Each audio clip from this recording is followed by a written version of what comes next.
कोल्हापूर शहरात 16 डिसेंबरपासून श्वानांसाठी रेबीज प्रतिबंधात्मक लसीकरण मोहीम सुरू करण्यात आली आहे। रेबीज मुक्त कोल्हापूर या बॅनरखाली WVS, UK mission rabies, hope and Nimal trust आणि कोल्हापूर महानगरपालिका यांच्या संयुक्त विद्यमाने हा उपक्रम राबविण्यात येत आहे।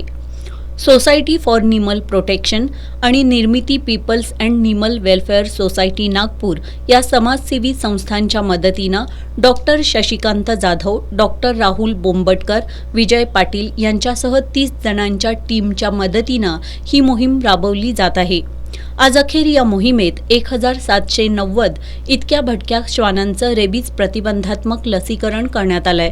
या मोहिमेअंतर्गत कोल्हापूर शहरातील 7000 श्वानांचं रेबीज लसीकरण करण्याचं उद्दिष्ट असून 31 डिसेंबरपर्यंत ही मोहीम राबवली जाणार आहे।